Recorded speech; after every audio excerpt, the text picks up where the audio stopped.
আসসালামু আলাইকুম, কেমন আছেন সবাই? আশা করি সবাই ভালো আছেন।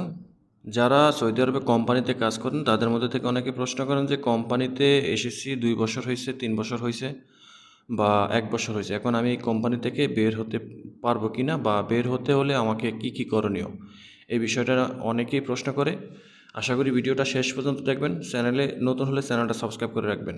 অবশ্যই ভিডিওটা শেয়ার করে দিবেন যেন সকলেই জানতে পারে এই বিষয়ে তথ্যগুলা। আপনি সৌদি আরবে যদি নতুন এসে থাকেন, সেক্ষেত্রে আপনি যদি একটা কোম্পানিতে আসার পর বা আপনার মালিকের কাছে যদি আপনি আসার পর ১ বছর পূর্ণ হয়, ১ বছর পূর্ণ হোক বা ৫ বছর পূর্ণ হোক কিংবা ২ বছর পূর্ণ হোক, এখন আপনি কোম্পানি থেকে বা আপনার নিয়োগকর্তার কাছ থেকে আপনি বের হতে চাচ্ছেন। সেখানে আপনাকে যেই বিষয়গুলো জানতে হবে, ফার্স্ট অফ অল আপনাকে ১ বছর পূর্ণ হতে হবে এবং আপনার ইকামার মেয়াদ, ওয়ার্ক পারমিটের মেয়াদ এক্সপায়ার হতে হবে। তো ওয়ার্ক পারমিটের মেয়াদ এবং ইকামার মেয়াদ এক্সপায়ার হবে কীভাবে চেক করবেন? সেটা আপনি কিউয়া প্ল্যাটফর্ম থেকে দেখে নিতে হবে। কিউয়া লগ ইন করবেন। কিউয়া লগ ইন করার পর সেখানে আপনি আপনার কন্ট্যাক্ট ইনফরমেশনটা দেখবেন।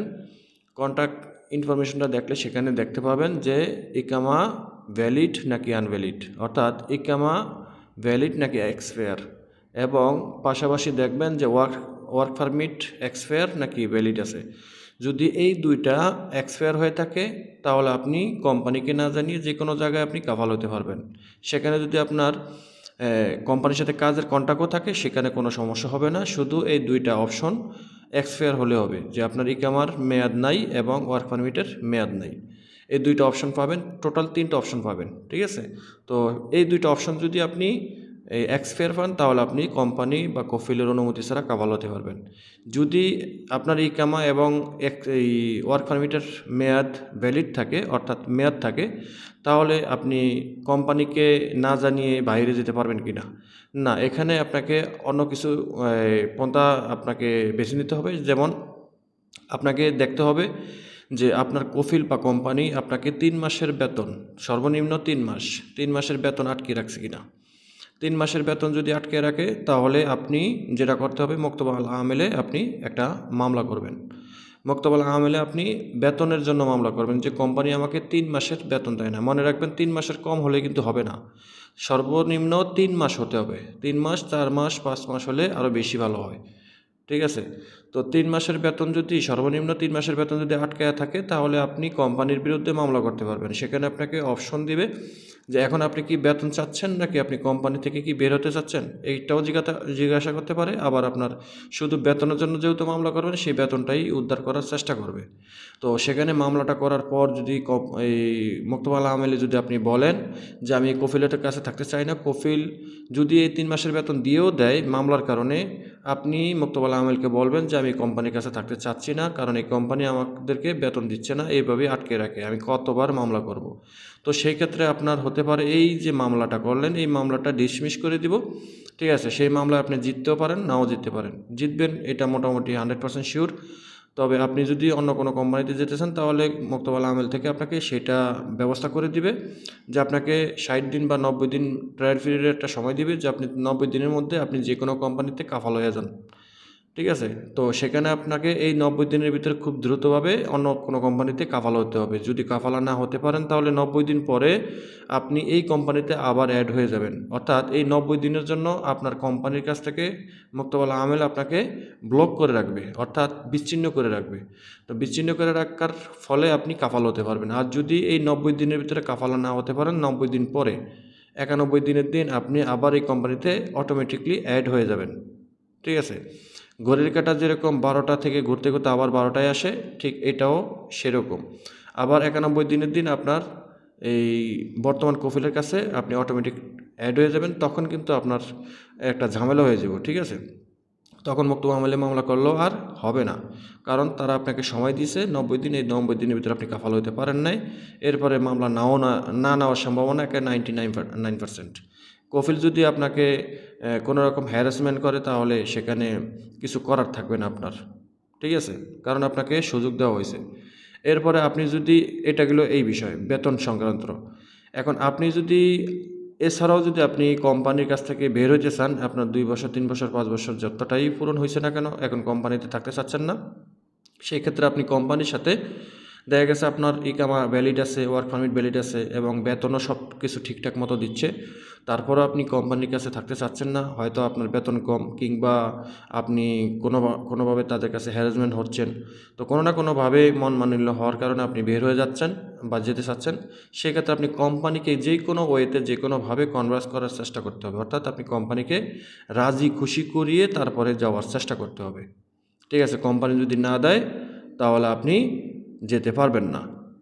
ঠিক আছে, এখন সেখানেও যদি আপনাকে না দেয় তাহলে আপনি কি করবেন? সেখানে লাস্ট একটা উপায় আছে, সেটা হলো আপনি পালিয়ে যাওয়া। পালিয়ে যাওয়া মানে আপনাকে টার্মিনেট হুরুপ করে দেব। টার্মিনেট হুরুপ লাগিয়ে দিলে আপনি 60 দিন মেয়াদ পাবেন।